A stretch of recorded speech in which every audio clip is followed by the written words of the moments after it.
Hello everybody, good afternoon and welcome to the second webinar showcasing the winners of IAB Europe's 2017 MIXX Awards Europe. MIXX Awards Europe Award.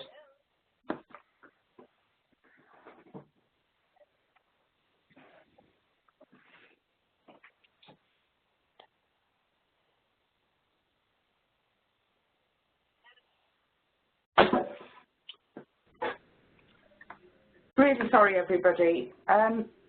So I'm going to host you during this session. The MIXX Awards recognise and celebrate the year's best digital advertising campaigns in Europe. And this webinar is going to share the winning campaigns of the programmatic advertising and search advertising categories. The webinar is going to last about 40 minutes, 30 minutes for presentations and a 10-minute Q&A. Please note that all of the campaigns presented today are available in the best practices area of our website. So if you want to share the live presentation with your colleagues, the webinar recording will be available after the event also on our website. So please note there's a chat panel and a Q&A panel on the right-hand side of your screen, and you can submit any technical queries or issues in the chat panel and we'll respond to those as we go along. You can submit questions for the speakers using the Q&A panel. We'll answer questions live during the Q&A session at the end of the presentation. And if you need to during the session, you can raise your hand by clicking the red exclamation mark icon just above the chat panel. So just to be clear, technical issues should be submitted to the host in the chat panel and questions for the speakers in the Q&A panel.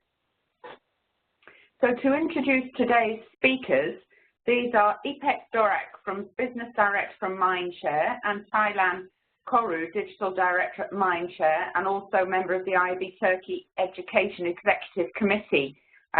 They'll be presenting the first study, and following on will be Suzanne Pennington de Jong, who is PPC lead at iProspect. So now I'm going to hand over to Ipek and Taylan to share insights into the Last Chance Cornetto campaign. Welcome, Ipek and Taylan.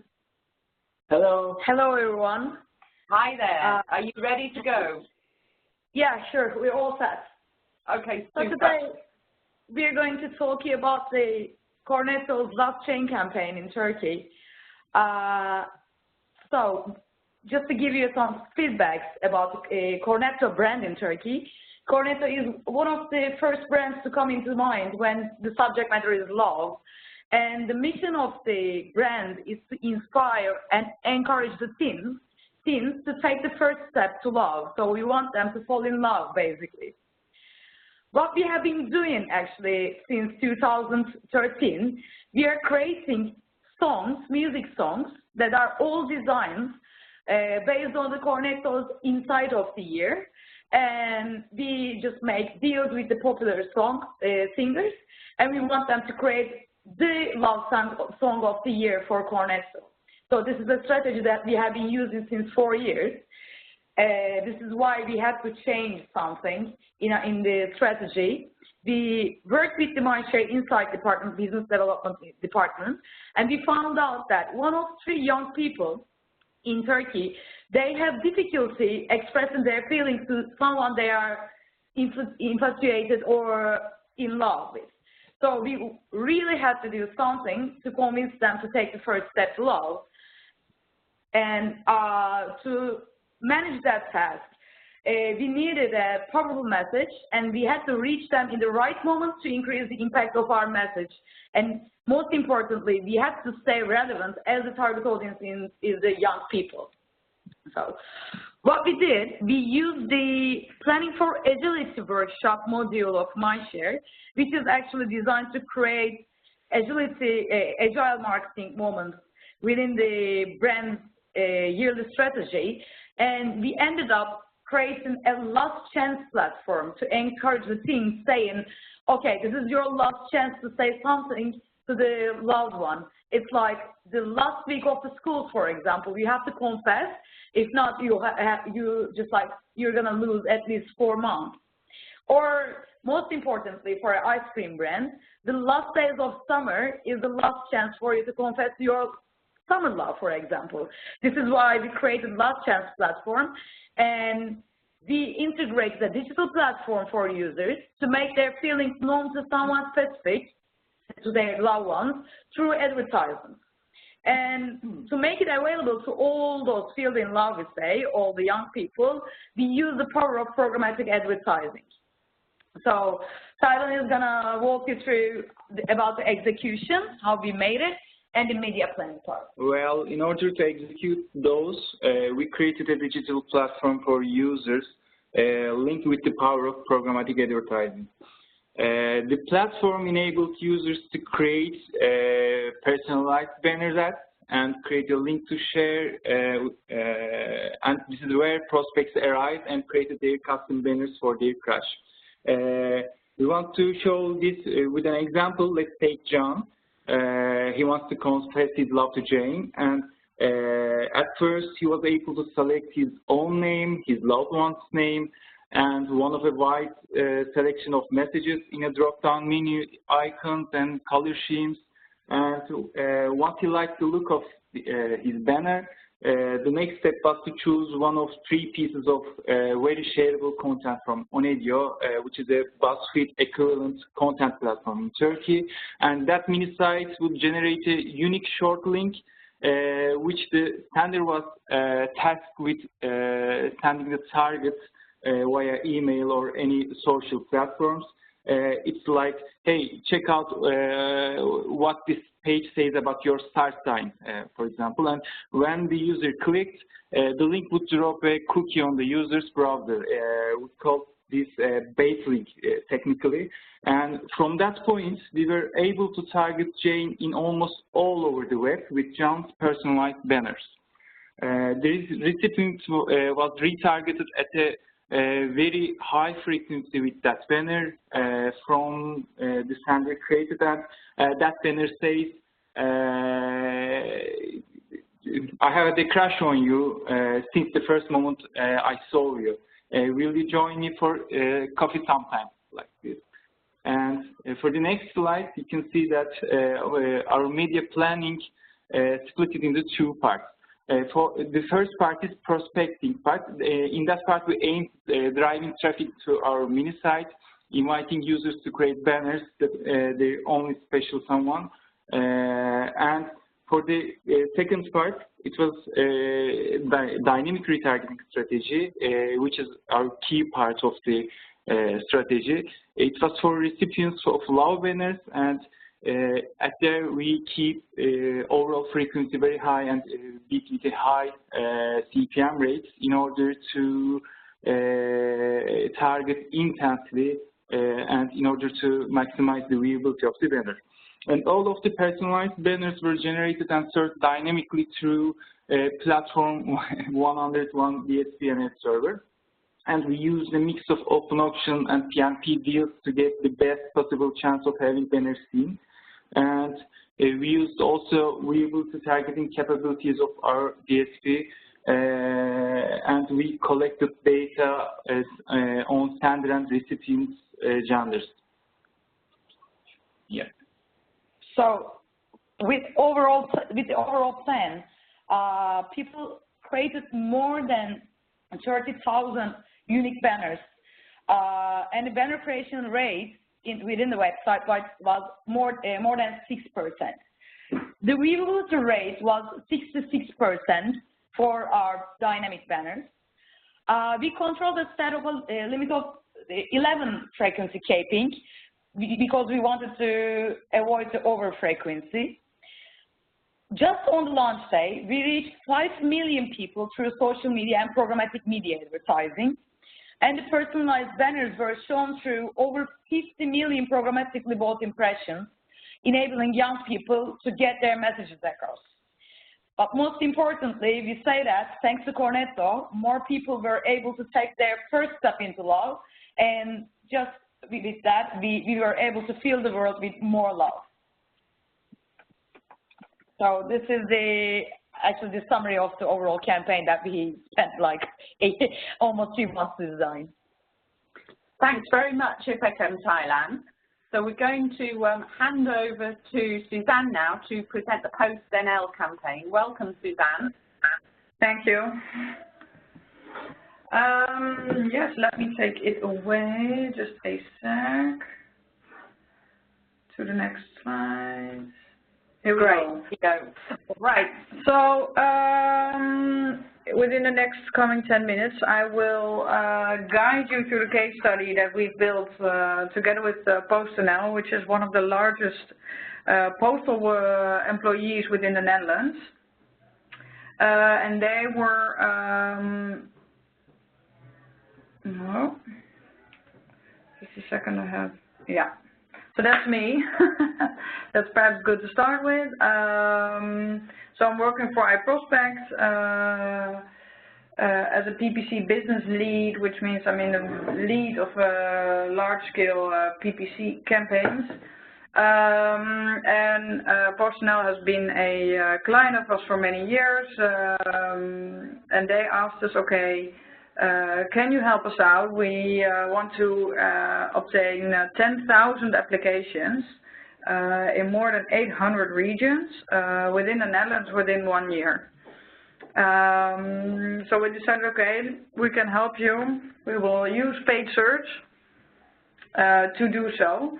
But before we start generating campaigns, and think of a plan, a tactic, perhaps it's good to first just take a step back. So what is the real challenge besides the 10,000 applications and the 800 locations?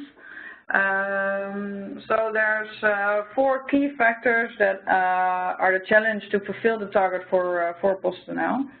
The first one is the broad variety in job types, because we are looking for mail sorters, for package deliverers, for office managers, you name it, and we are hunting for them. There's also a large variety of cities and villages and regions that we are recruiting in, so that's all throughout the Netherlands. And we are dealing with severe seasonality. As you can imagine, right now it's Christmas period. There's a lot of packages that have to be sent, and also during, for example, summer times, it's quite busy. And in addition, we have a quick labor turnaround because it's all part-time functions. And the last thing that that was really a challenge is if someone is searching for a part-time job on Google or Bing, it's often a generic search because someone is looking for a part-time job and not a specific job type or, for example, region. So we took these 4 challenges and thought, okay, so what is key that we need to tackle? And we can summarize it more or less in one question, and that is, how can we ensure that someone who's looking for a part-time job in a specific region online applies at PostNL? So I am working for iProspect, and I want to start with this slide first. We work for a lot of verticals. And in this case, we really use retail as our inspiration, as our source of inspiration. We manage huge inventory campaigns for very large web shops, so for example, MediaMarkt or Saturn. And these companies have an inventory of like thousands, maybe millions of products. And what we do for these retailers is that we make sure that we advertise real time on all those products. So if the products are out of stock, there are no more ads. If there's new products, there are new ads. So as you can imagine, you can't do this manually. We automate this, and that's what we thought for PostNL as well. How can we automate all those vacancies and yeah, making sure that everyone applies at PostNL? So I'm going to take it one slide back. And this is more or less the solution that we came up with. So we decided, okay, we need to think of something that is always connected. So we really have to make a real-time connection to the back end of PostNL. We have to be always relevant. If someone is searching very generic, or if someone is really searching with a long tail search, we have to make sure that we are relevant, and we have to be always local. So we really have to focus on the region or the location of the vacancy. So first part is being always connected. it is all about the real-time offering, and we connected the PostNL data feed with our own in-house technology, iActivate.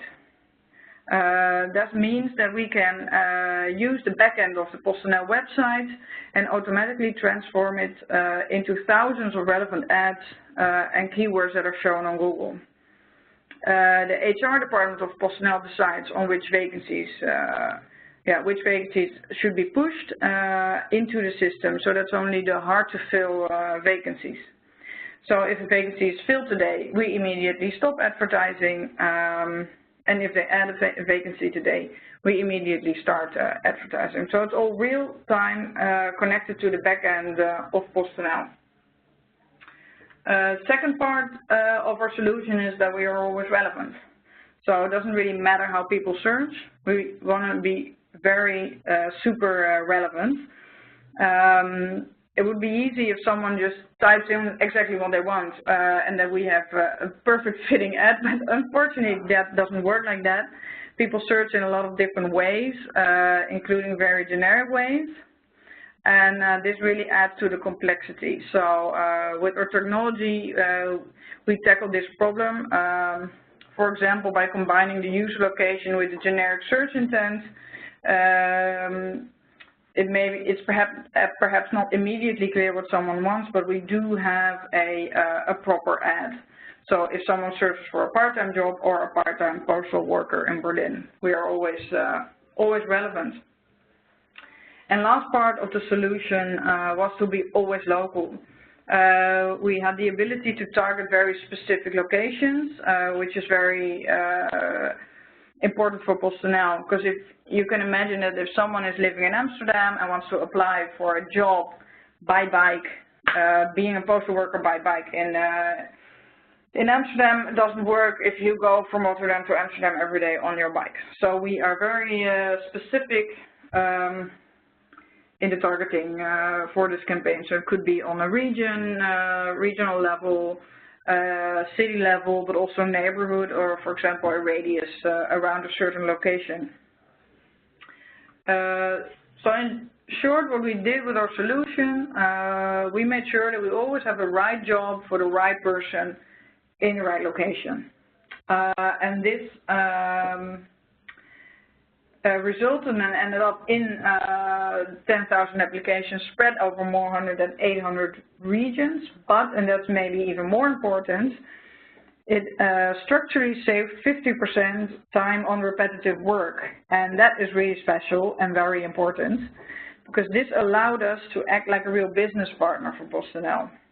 We are now able to focus more on innovation and cool things to make sure that PostNL is ahead of the trends, and that's something that we couldn't do in the past because we were always manually making changes to the campaigns. So I think that's the most important takeaway from this case study. And that's it. Thanks very much, Suzanne, for that insight. So we're now going to bring IPEC and Thailand back into the call and move to the Q&A section. We've gone very quickly and efficiently there, so that's great. Thank you for that. So I've got a couple of questions here that I wanted to go through. So first of all, IPEC and Thailand, in this Cornetto campaign, you used programmatic for building the brand, and traditionally that's not where programmatic started. I think it's only more recently that people have started to use programmatic for brand building purposes. So could you tell us a little bit about what you think key aspects of programmatic are for brand building? You know, which of the features of programmatic do you think can bring success here? Yep. Well, thank you for the question. The main aspects are, I can say, that data and creativity. Right, if your goal is branding, one of the most important goals of your campaign should be memorability. So that means you absolutely cannot keep the creative part of it. So to get even more out of programmatic buying for branding, you should turn to more engaging ad projects. So this was actually what we did for Cornetto campaign.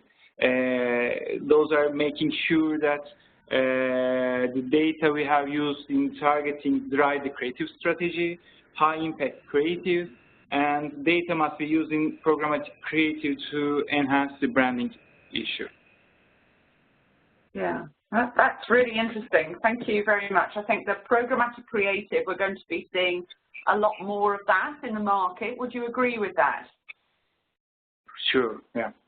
Yeah, okay. Great. Ipek, do you want to add anything to that, or are you happy with that?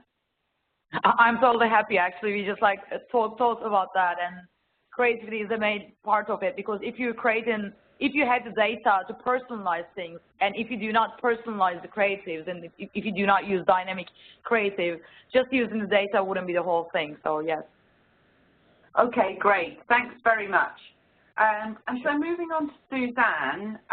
Suzanne, you demonstrated that PostNL were able to gain efficiencies via the PPC campaign. Do you want to tell us a little bit about the context of that? So were there any other media or channels used at the same time, or did you focus on that specific objective with the PPC campaign? Well, our main focus was the PPC campaign. There's also an always-on layer with, for example, out of home, social, and we do use the same messaging creatives for that. However, there were always some regions that were hard to fill for PostNL. So this could be, for example, really rural areas, or, for example, cities that in which they needed to find a lot of applicants. So we really used the PPC campaigns for an extra push to really fill the most hard-to-fill vacancies. So it was more or less on top of the always-on layer that was always there. That's really interesting. Did you see, as outdoor becomes more digital, do you see that playing a stronger role in this area as well? I couldn't hear your question properly. Sorry. So I was just thinking about digital outdoor, and as we see that growing, do you see that having a more of an impact in this area? Yeah, but to be brutally honest, that's something for 2018 that we want to focus on to really also to also measure the impact of the digital out of home in combination with search. So we would like to do some A/B testing to see how do the regions react on a combination of both or just one. But I do think it's quite important, and it's also important to do a storytelling. I think both online and offline, that you ensure that you share the same messaging throughout your channels. So yeah, that's quite interesting. Yeah. Yeah. Yes. I mean, we're hearing a lot about digital out of home here in the UK. So I'm imagining that that's going to increase across Europe, but I'm not sure yet which markets it's most prevalent in and which it's grown most quickly in to start with. So I think, yes, you're right. That's definitely something to look out for next year. Yeah, and here in the Netherlands, it is more and more. It's getting more important by the year. But I do think we have to measure the impact properly. So that's, I think that's a challenge for 2018. Yes. Well, if you're measuring the impact, then you can enter it in a research awards campaign, in a research awards competition of ours for next year then. Okay. Well, I don't think we have any more questions for today. So I'm going to move on and thank you guys for your participation today. So that was really interesting hearing about both of those campaigns. Very different, but both very efficient in their own way. So I just want to let everybody know that the awards cases are available in the case studies section of our website, and people will be able to access the webinar recording soon as well on the website. There's a survey at the end of the webinar, so people can provide their feedback there. And I think that we're now just going to remind people about next year's awards as well. So we've actually just opened the entries for next year's MIXX and Research Awards. So if everybody's keen on entering those, we've opened those much earlier this year than we did last year, then you've got plenty of time to still enter, and you will find the details of the entry on the Interact website. Okay, so thanks very much again for today, and I look forward to speaking with people soon in the next MIXX Awards webinar. Thank you.